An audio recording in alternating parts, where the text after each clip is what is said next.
Right, so what we have here is the Tamiya Holiday Buggy, as previously shown on my last video. There's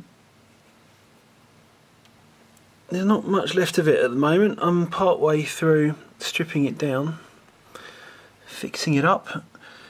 So the first thing I've done is put these reinforcement pieces under the shock mounts. It's a famously weak point of this car.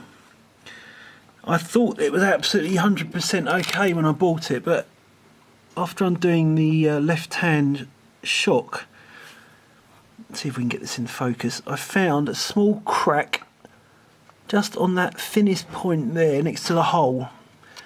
So what I've done is cut some black plastic, which is actually from a DVD case. Thought that would be quite good because it was the thicker end of a DVD case type plastic, slightly flexible but fairly thick as well, and it was easy to work with, easy to cut. So what I've done, this one especially, this is the one that has a little crack, you can just see it on the end of my finger there. I've basically just cut to order a couple of triangular bits, rounded off the corners, super glued them underneath and drilled through.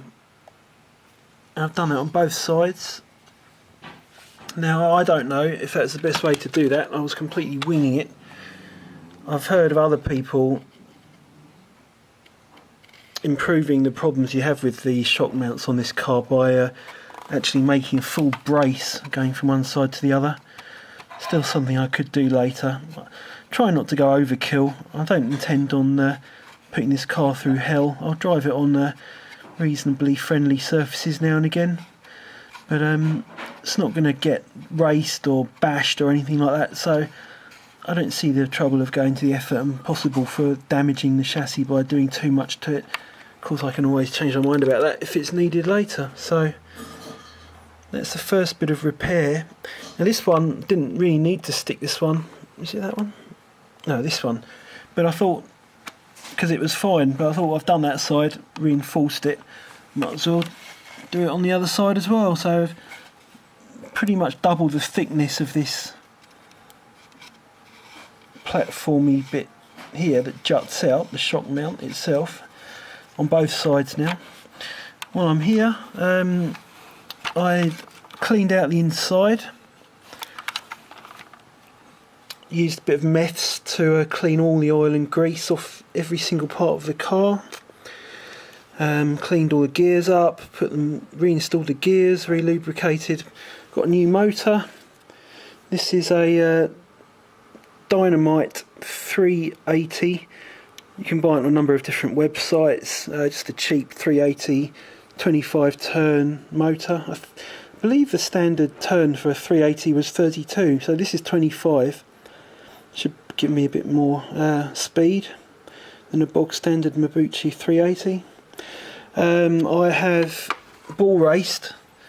Now you can't see the ball races, and this car uses very little ball races. It had the plastic bushes, but we've got ball race there and a ball race there, and the same on the other side. So the ball race, one there and one there. So that's 4 ball races on the back. And there's no other ball races in the gearbox, unfortunately. These are all just plastic cogs on metal shafts. The only other place for the ball races is not installable yet, because they just go inside the front wheels, 2 on the inside of each front wheel. So the whole kit only requires 8 Tamiya 1150 ball races. You can buy them anywhere, you don't have to get Tamiya ones, just get the kind of generic 1150 sized style ball races. That cost me about £6 for 10, so I've got a couple of spares. Got Speedo in here. That's the Hobby Wing 1060. That's right. Sorry, so it's Hobby Wing Quick Run QUICRUN 1060 1060 brushed Speedo. Got that for about £15 including postage on eBay. It's basically good quality, simple, easy to set up, electronic speed controller, 60 amp max, forward reverse braking, takes 5 seconds to set up, 12 turn motor limit, so unless you want to go down to less than 12 brushed, which I definitely don't want to be doing on a holiday buggy, it's more than adequate. And for 15 quid, I mean, you're not going to really get away with spending any less than that unless you get one of those really nasty ones for about 7 quid that I've seen on eBay that looked terrible, looked like something from about 20 years ago. There is a one of those really cheaply made ones that's apparently okay, but it doesn't do reverse, and that's about 6 quid. They're selling that on hobbyking.co.uk. Turnigy is one of the brandings of it, but I believe Turnigy have just rebranded it. Apparently that one is good, but as I said, it's more. You could use it in a car, but it's more angled towards aeroplanes because it only does forwards, and I think it's got a lower turn limit than this one had. So I could have used that one, but I would have had no reverse. That's about half the price of this one, but 15 quid, you can't really go wrong. Got radio gear coming for it. I had to get a load of Velcro servo tape out of here, which was well and truly stuck all over the inside of this section here.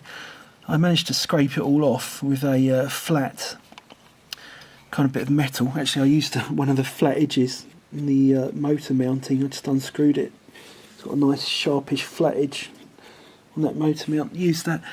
Left a lot of scratching, as you can imagine, so I kind of washed it down with acetone, which I mean, you can see doesn't look beautiful, but it's kind of evened out the scratching because the acetone actually just melts I use a very small amount of acetone to melt very tiny thin layer off kind of evenly off the whole area.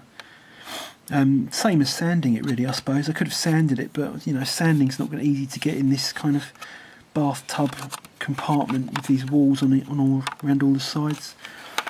The other upgrade I've got ready to go in here is a Hump Pack. This was 20 quid on eBay, 3700 mAh NIM Hump Pack, 7.2 volt. More than enough power there for this car. Should give me a good half hour of running time, I hope, something like that. Holds in there nicely. Just using all the original connectors at the moment, Tamiya and bullet connectors. I'm going to stick with those unless they fuse or melt or something, in which case I'll have to get some better connectors. Elastic bands. Now this is actually the design of the car. This elastic bands isn't just some kettleboy thing I've done. It's actually recommended in the kit, in the instructions. You've got 2 little holes here to thread the elastic bands through, and that's what this little clip here is for on the chassis, to put them round. And it works quite well, especially with this hump on the battery here to go in between them. It's holding the battery in quite nicely there. Once I've put a bit of servo tape underneath the battery, that should take up some of this looseness. Put some on the sides and the bottom, and the battery will be done. I've got servo coming in the post. Steering servo going to be... There's no mounting post for the servo. It's got to be stuck directly on with tape. So, well, we'll see how that goes when I get it. I've never had a car where I've just got the servo stuck down with tape before. Also, don't have a servo saver for the car. Seeing as it's going to be stuck down with tape, it's probably a good idea to get some kind of servo saving type thing. All I've got is just solid tie rods at the moment that go, you know, through these gaps here from the servo to the steering. The car did, in the instructions, the tie rods have got a kind of elongated sprung loop section in each tie rod, but the ones I've got with this car when I bought it haven't got that. So any jolts from the wheels or anything are just going to go directly through to the servo and just be taken up straight in the servo at the moment until I get some kind of servo saving type mechanism. So I'm looking for generic servo savers. If anyone can think of anything I could buy that would just fit on here, let me know in the credits. There you go. So that's part 2 of my holiday buggy project underway. Seems to be going alright at the moment. And the next time you see this, it should be looking a lot more complete. Thank you very much.